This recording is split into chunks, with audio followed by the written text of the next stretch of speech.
tous les mercredis soirs, nous avons un forum de discussion biblique. Et tout le monde peut venir avec ses questions.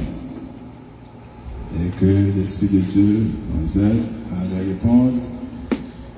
Le lundi, mardi et jeudi, nous avons un service de prière en ligne sur WhatsApp. Le samedi, nous avons la prière à midi. Et le dimanche, nous avons deux cultes. Le premier culte se fait à l'église. À 9h30, c'est l'école dominicale. À 10h30, nous commençons le service d'adoration.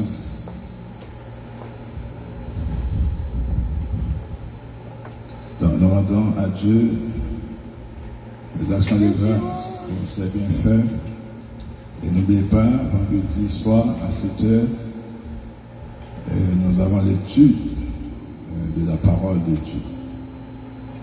Et pour prendre part à nos services sur Zoom, il faut utiliser le numéro de la rencontre 613 710 1009 et le PIN c'est 2022. C'est toujours une grâce pour être dans la présence de Dieu. Et chers amis, que Dieu vous bénisse abondamment.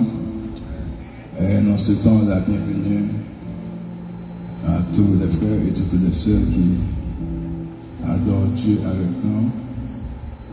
Et pour la première fois, et après le sermon, vous aurez le temps de saluer le peuple de Dieu. Et vous êtes chez vous. Et vous qui avez laissé votre demeure, votre confort, pour être dans la présence de Dieu ce matin, que Dieu, dans sa grâce, vous bénisse abondamment et donne de la force à celui qui est fatigué, il augmente la rigueur de celui qui tombe en défaillance. La leçon dominicale ce matin se portait sur les tentations. Vous avez pu comprendre les causes et l'origine des tentations. C'est quel outil que l'ennemi utilise pour nous tenter. Vous avez pu comprendre qu'est-ce qu'il faut faire pour lutter contre les tentations. Parce que Jésus avait prévu que nous serons tentés. Lui, il a été tenté sur tout point, mais il n'a pas succombé dans les tentations. Vous avez vu que les tentations ne viennent pas de Dieu, les tentations viennent de l'ennemi, du diable. Et dans ce sermon, nous allons voir deux éléments qui viennent de Dieu. C'est le diable qui nous tente pour nous détruire. Mais Dieu, il nous châtie et il nous éprouve. À travers ce sermon, vous allez comprendre pourquoi Dieu nous tente-t-il. Pourquoi Dieu éprouve ses enfants. Et frères et sœurs, il y a un phénomène qu'on appelle le doute effet.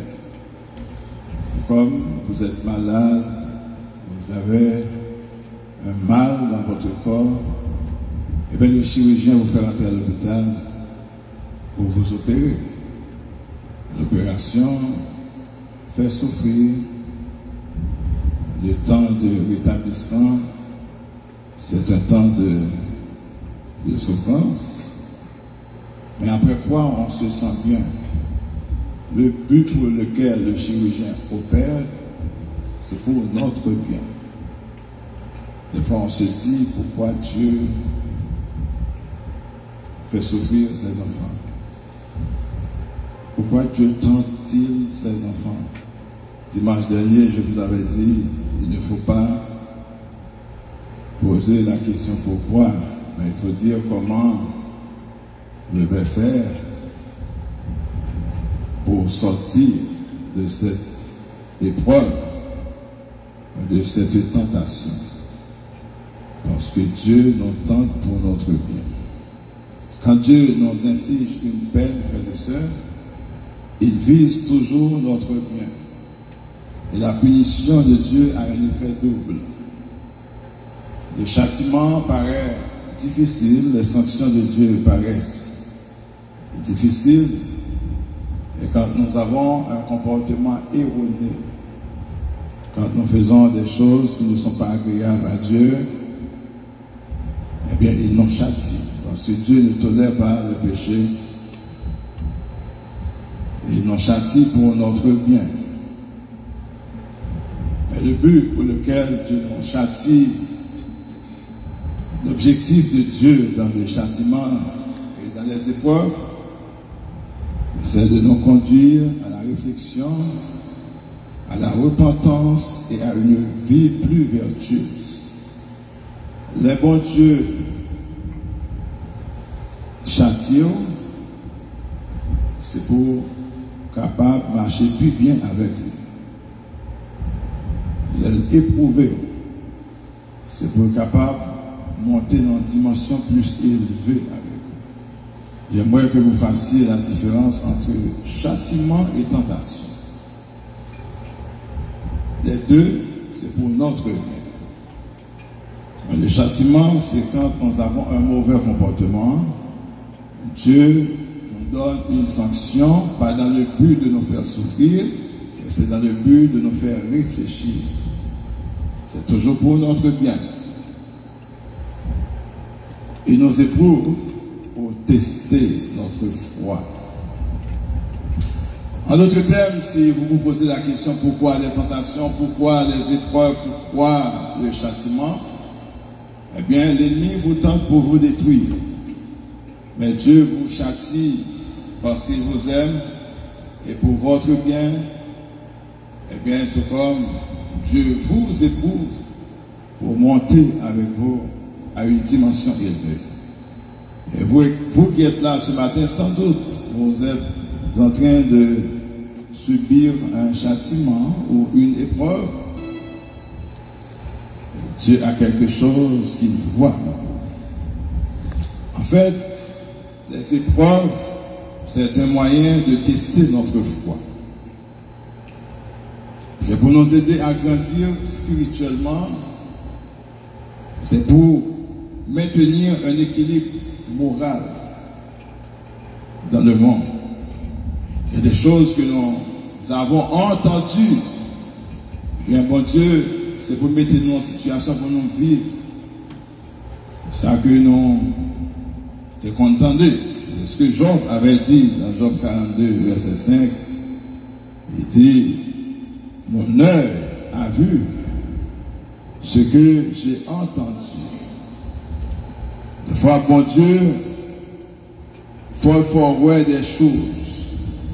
Il faut passer avec vous dans une zone pour arriver dans l'autre zone avec vous. Job 42, verset 5.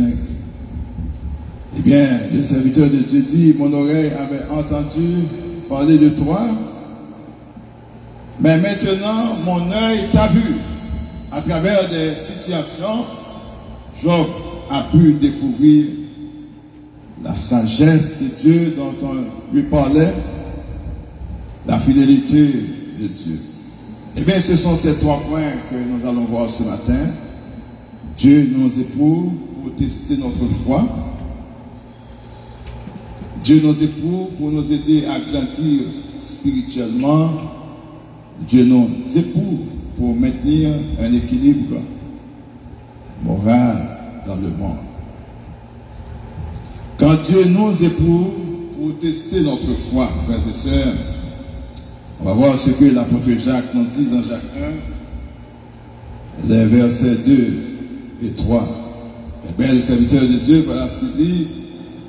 Mes frères, regardez comme un sujet de joie complet les diverses épreuves auxquelles vous pouvez être exposés, sachant que l'épreuve de votre foi produit la patience. Qu'est-ce que Dieu cherche en vous? Si vous êtes impatient pour que Dieu vous rende patient, eh bien, il passe par un chemin difficile que vous n'aimez pas. Dieu veut nous voir déterminés pour voir est-ce que nous sommes vraiment attachés à lui. Donc, les défis auxquels nous faisons face, c'est une opportunité de démontrer notre engagement envers notre croyance et nos valeurs morales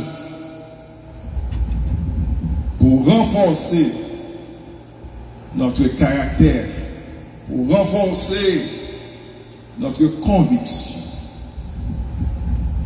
Bon Dieu éprouvé pour le tester foi. Dieu avait testé la foi de Job et de nombreux autres serviteurs. Dans 1 Pierre 1er verset 6 et 9 à 9, l'apôtre Pierre nous dit, c'est là ce qui fait votre joie.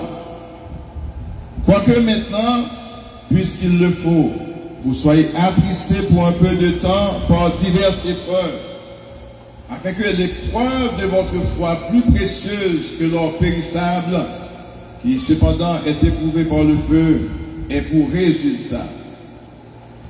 Est-ce que vous lisez avec moi? Ait pour résultat la louange, la gloire et l'honneur lorsque Jésus-Christ apparaîtra.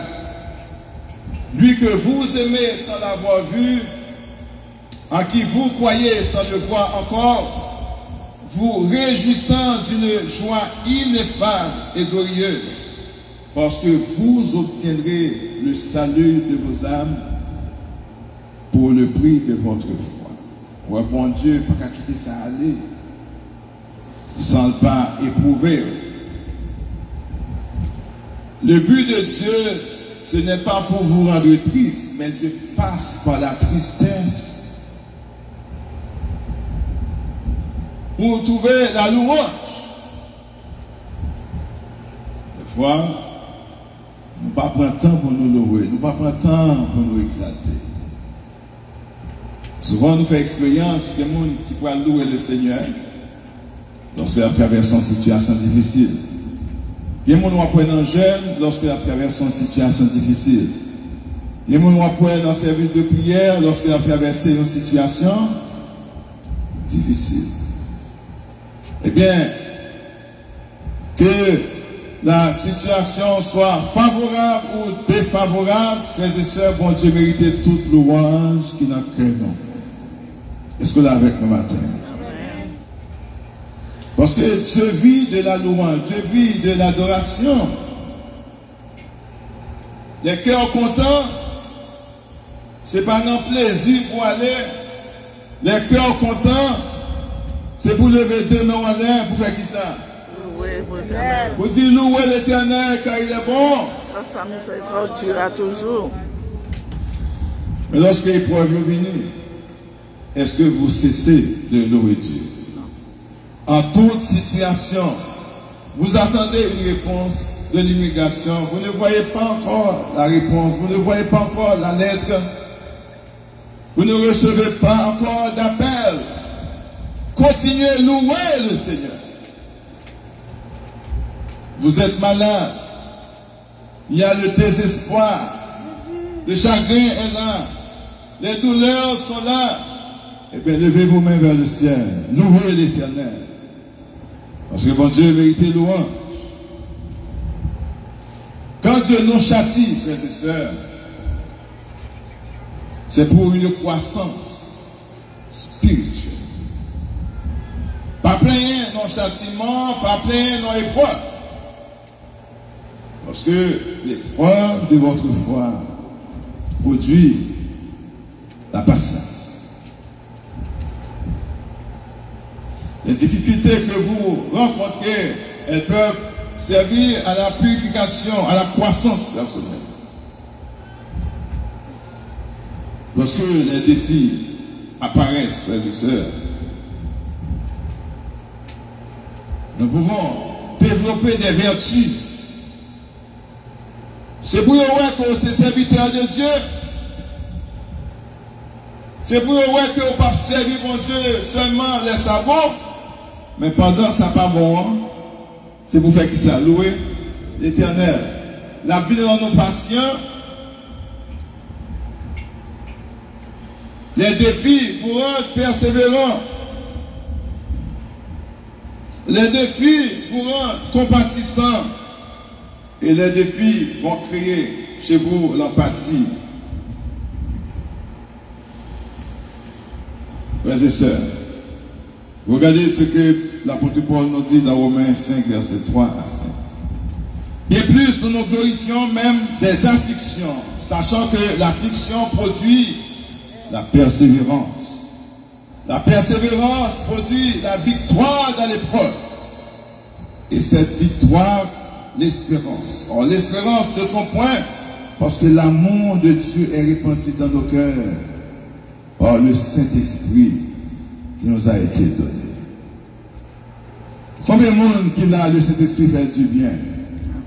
Combien de monde le Saint-Esprit est fort dans l'épreuve?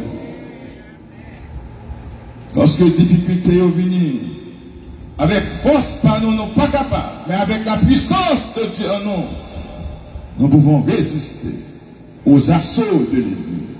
Nous pouvons résister à la tentation grâce à la présence du Saint-Esprit de Dieu en nous.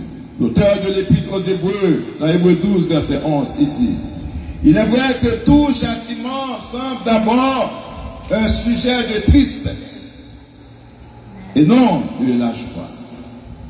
Mais il produit plus tard, pour ceux qui ont été ainsi exercés, un fruit paisible de justice. Si vous n'êtes pas châtié, eh bien, selon ce que nous dit la parole de Dieu dans Hébreux 12, vous n'êtes pas des enfants légitimes. Êtes-vous des enfants légitimes? Avez-vous reçu le Saint-Esprit de Dieu? Quand vous avez cru, êtes-vous baptisé de l'Esprit? Êtes-vous plongé dans le sang de l'agneau? Avez-vous fait alliance avec Jésus? Si vous avez fait alliance avec Jésus en son sang, frères et sœurs, c'est dans Jean, chapitre 1er, qui nous dit: elle est venue chez les siens, et les siens ne l'ont point reçu, mais à tous ceux qui l'ont reçu, à ceux qui croient en son nom, il leur a donné le pouvoir de devenir enfants de Dieu. Nous devons louer le Seigneur parce qu'on s'est petit bon Dieu. Vous n'êtes pas des enfants illégitimes, vous êtes des enfants de Dieu. Vous avez votre part dans le royaume de Dieu. Hébreux 12, verset 6. Dieu utilise le châtiment pour corriger les comportements déviants, les comportements immoraux, ou marcher correctement avec lui. En physique, c'est-à-dire en phase ou en déphasage. Nous devons besoin de marcher en face avec lui. Nous avons besoin chaque membre marcher en ligne avec lui. Et c'est ça que fait porter correction. La punition de Dieu peut servir de signaux d'alarme pour nous inciter à réfléchir sur nos actions, à nous réorienter vers un chemin plus juste. David avait compris cela. Il dit: sauve-moi, ô Dieu, et connais mon cœur. Éprouve-moi, ô Dieu, et connais mes pensées. Regarde, cher Seigneur, si je suis sur une mauvaise voie. Conduis-moi sur la voie de l'éternité. Qui est ce matin qui a besoin de notre orientation? Qui est ce matin qui a besoin de marcher fidèlement avec Dieu? Qui est ce matin qui est échappé, qui quitte des routes là? Qui besoin de prendre le chemin du salut? Mes sœurs, si il y a animosité, si il y a querelle, si il y a jalousie, si il y a la haine, vous êtes sur la mauvaise voie. Que Dieu prenne vos mains ce matin pour vous conduire sur la voie de l'éternité. Sur la voie de l'éternité bienheureuse. Hébreux 12, 6, car le Seigneur corrige celui qu'il aime et il frappe de la verge tous ceux qu'il reconnaît pour ses fils. Il y a une filiation, une appartenance entre Christ et nous. Si quelqu'un n'a pas l'esprit de Christ, il ne lui appartient pas. L'esprit de Christ, c'est l'esprit d'amour. L'esprit de Christ, c'est le partage, c'est l'entraide. L'esprit de Christ, c'est la patience. L'esprit de Christ, c'est la tolérance. L'esprit de Christ, c'est la fidélité. L'esprit de Christ, c'est la loyauté. L'esprit de Christ, c'est le respect. Nous avons besoin de respecter la parole de Dieu. Qui est ce matin, qui prêt à décider pour dire, je vais mettre la parole de Dieu en pratique. Comme l'apôtre Jacques a dit, mettez en pratique la parole. Ne vous bornez pas à l'écouter, sinon vous allez vous tromper vous-même par de faux raisonnements. Que Dieu nous donne l'esprit de discernement pour que nous sachions quelle est sa volonté, ce qui est bon, ce qui est agréable et ce qui est bon. Jean, dans sa vision, il a reçu ce message de Dieu qui dit, l'Apocalypse 3, verset 19, moi, je reprends et je châtie tout ce que j'aime. Et donc, du zèle et comprends-toi. Est-ce que la Bible ouvre le matin pour regarder Apocalypse 3, verset 19? Bon Dieu parlait. Il dit, il y a une faute, on reprend. Il y a une faute, on corrige. Il y a une erreur, on châtie. Pourquoi le châtiment? Pourquoi Dieu inflige-t-il le châtiment? On nous dit c'est par amour. C'est par amour que Dieu châtie son peuple. Mais le message est donc du zèle. Et repens-toi. Souviens-toi d'où tu es tombé. Et repens-toi. L'église, on nous dit repentance ce matin. On nous dit repentance. Nous sommes repentis sur nos mauvaises actions. Repens-toi. Les épreuves offrent aux autres la possibilité de manifester la compassion. Comme ce bagage. Bon Dieu, qui doit appeler pour vous, c'est pour faire une compassion de l'autre monde. Bon Dieu, qui doit appeler pour vous, c'est pour faire vivre de l'empathie. Pendant que vous souffrez, eh bien, bon Dieu, pour avoir un corbeau. Et ce corbeau, il y a là toujours, frères et sœurs. Amen, amen. On va devoir vivre avec le monde. Tout le temps bien, il va jamais avoir un petit coup de fil. Il va jamais passer au. On doit passer en situation. Bon Dieu, ouais, ça fait longtemps qu'on a obtenu un appel. Ça fait longtemps qu'on a obtenu une visite. Il a besoin de recevoir la visite là. Et puis mettons en situation. Et puis c'est de ça, ouais, comment un tel terrain. On connaît des gens qui manifestent dans le monde, c'est l'homme malade. Les gens, c'est l'homme malade, oui. Il ne peut pas dormir, il faut aller à l'hôpital, il a prié pour vous, il a fait manger pour vous, il a fait tout le bagage pour vous. Il est dans une situation difficile. Bon Dieu, comme quitter épreuve l'arrivée. Pour capable de vivre de l'amour de l'autre Regardez ce que Jésus dit dans Matthieu 25.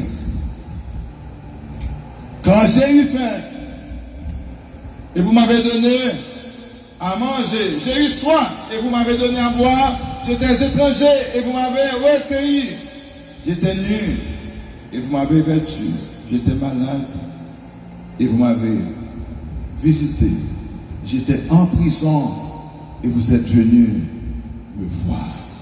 L'épreuve contribue à maintenir l'équilibre moral en favorisant des relations interpersonnelles positives et en encourageant la solidarité humaine.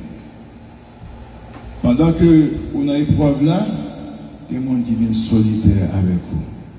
Amen. Amen. Pendant que vous avez souffert, il y a des gens qui pensent avec vous. Pendant que vous traversez une situation qui est difficile là, pendant que vous montez montagne là, et c'est de ça, vous avez des gens qui prêtent au genou pour prier alors. Pour jeûner avant. Ce n'est pas que dans bon Dieu, il y a ça qui parle. Le plan de Dieu pour nous, ce n'est pas pour nous détruire. Le plan de Dieu, c'est pour nous donner la vie. Et la vie comment, frères et sœurs? La vie en abondance. Mais des fois, pour bon Dieu, joindre nous, pour le faire ça qui est bon. Donc, forte situation, mal arrivée. Pour mener nous à réfléchir, pour mener nous à prendre conscience, pour qu'il nous rende patients, pour qu'il nous rende compatissants, pour qu'il nous rende forts. Regardez ce que l'apôtre Jean dit dans 1 Jean 3, verset 17. Si quelqu'un possède des biens du monde et que voyant son frère dans le besoin, il lui ferme ses entrailles, comment l'amour de Dieu demeure-t-il en lui? Soit l'autre là a souffert, et vous faites mesure sur lui. Et la Bible a dit, vous ne pas gagner dans mon Dieu. Vous avez besoin que nous soyons pauvres là, dans ces privations, dans ces manquements. Vous avez besoin de nous soyons malades là, dans sa souffrance. Et c'est ce que Job il dit dans Job 42, verset 5. Mon oreille avait entendu parler de toi, mais maintenant, mon œil t'a vu. Et Job dit ça, il dit, découvrir que vous êtes fidèle, découvrir que vous êtes bon, découvrir que vous aimez, découvrir que vous comprenez. 1 Corinthiens chapitre 10, je crois, le verset 13, il dit, aucune tentation ne vient pas de Dieu. Toute tentation vient de l'ennemi, vient du diable. Mais gloire à Dieu, la parole de Dieu nous dit, avec la tentation, qu'est-ce que Dieu fait? Hébreux 10, 1 Corinthiens 10, verset 13. Aucune tentation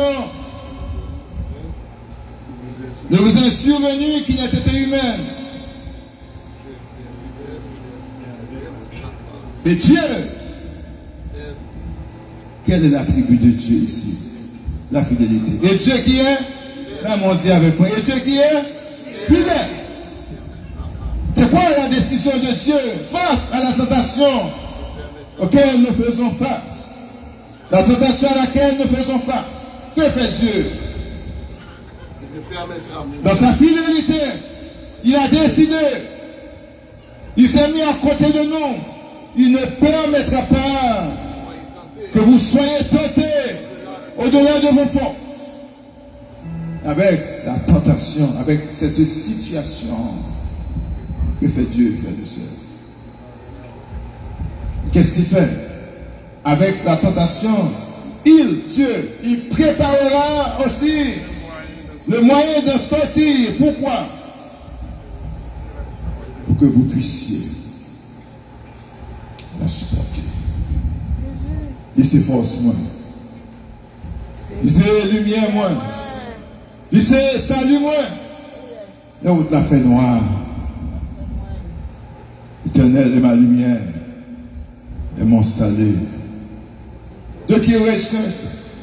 L'Éternel est le soutien de ma vie. De qui aurais-je peur? Quand des méchants s'avancent contre moi pour dévorer ma chair, ce sont mes persécuteurs et mes ennemis qui chancellent tout le temps. Sinon, tu compares contre moi. Je serai, malgré cela, plein de confiance. Levez-moi, tu bénisses. Vous êtes invités ce matin à faire la même demande que David avait fait. Je voudrais passer toute ma vie dans la maison de l'Éternel pour contempler sa magnificence et pour admirer son temple. Levez-moi, dis mon Dieu, merci pour fidélité. Parce que Dieu est fidèle. Parce que Dieu est fidèle, frères et sœurs. À cause de sa fidélité, il va préparer un chemin pour que vous puissiez sortir victorieusement. Je ne sais pas dans quelle bataille vous vous trouvez. Par contre, il y en a qui luttent où pendant cette semaine ça.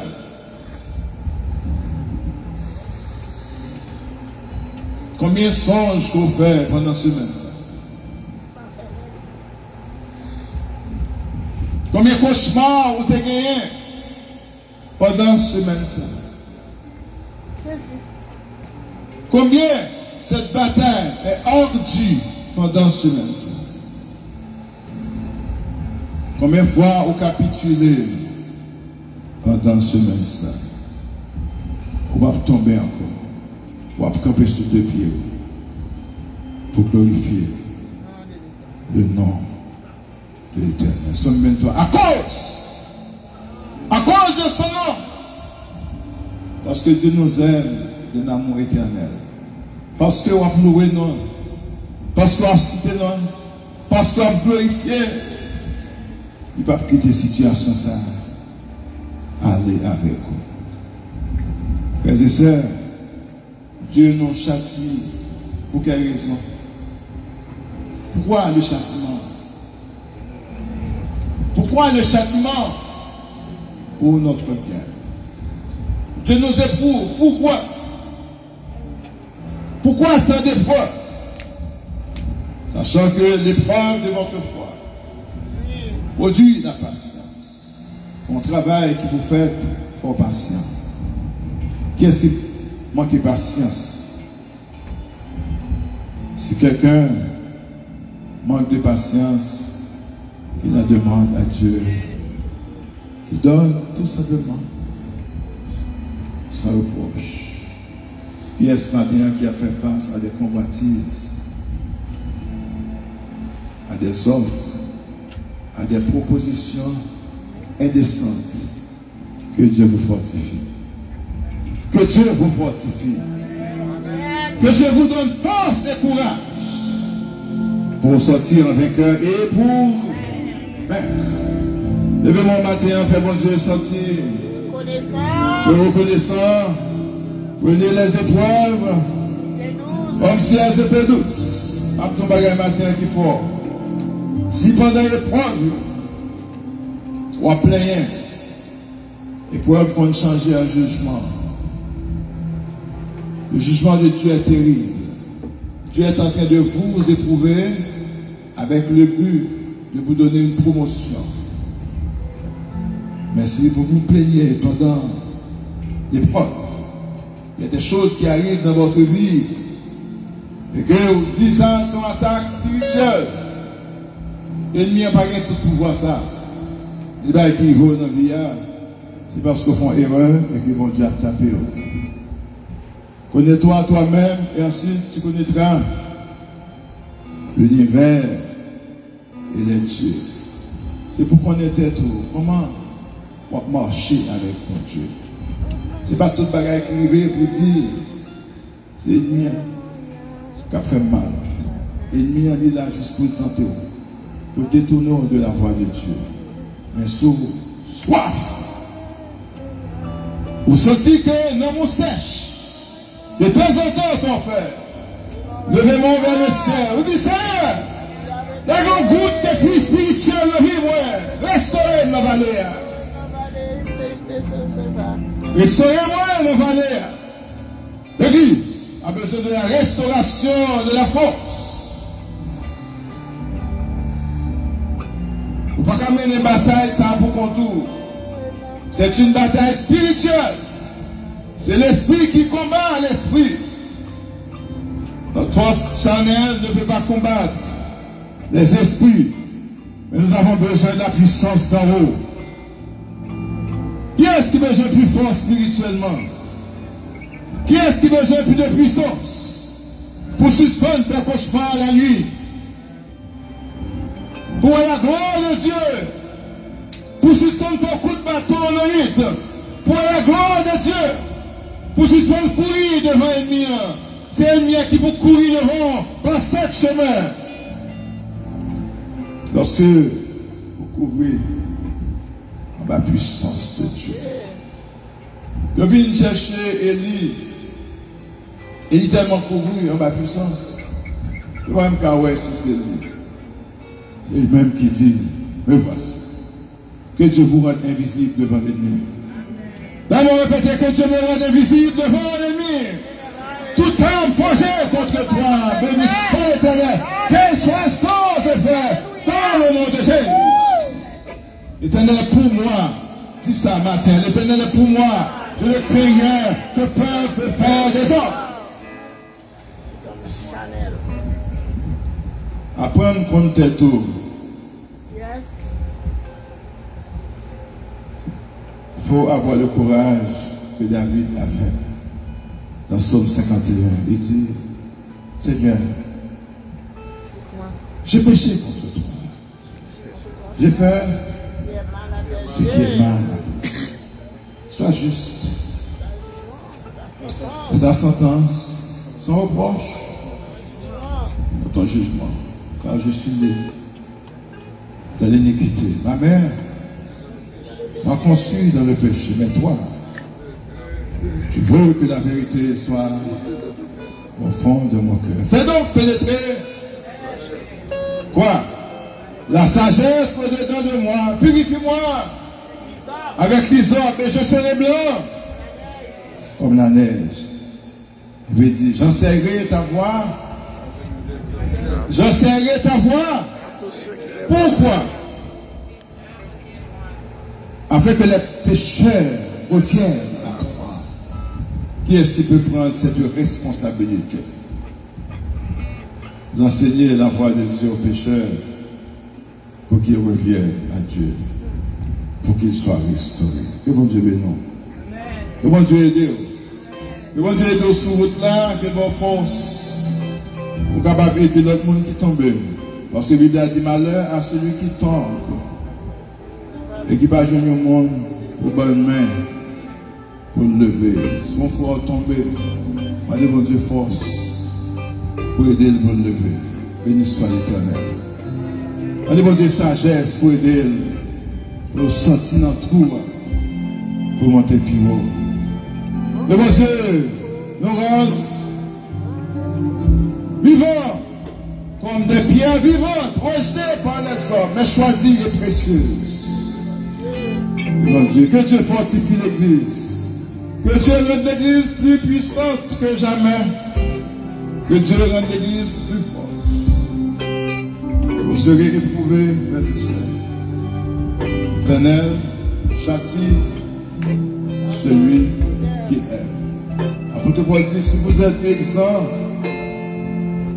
de tout châtiment, vous devez vous poser des questions.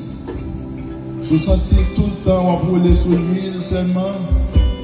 Pas jamais au monde qui font explication. Pas jamais au monde qui dit pas aimer. Pas jamais au monde qui parle au mal. Pas jamais au monde qui critiquent, on a un problème. Et pour critiquer eux-mêmes. Et puis pour garder un bon esprit. Amen. Et pour parler mal même, pour garder un bon esprit. Est-ce que la matin, frères et sœurs? Amen, alléluia. Preuve de votre foi produit la patience. Il faut que la patience accomplisse parfaitement son œuvre. Soyez patients dans l'affliction pour voyer aux besoins des saints. Que mon Dieu, dans son amour, dans sa grâce, vous bénisse abondamment. Sachez que vous êtes éprouvés pour passer à une dimension élevée sur le plan spirituel. Vous êtes châtiés parce que vous avez fait quelque chose de mauvais. Et par amour, Dieu inflige une paix. Et à travers cette paix, pas plein. Sous plein et qu'on pas repenti en peine, la passer à la phase du jugement.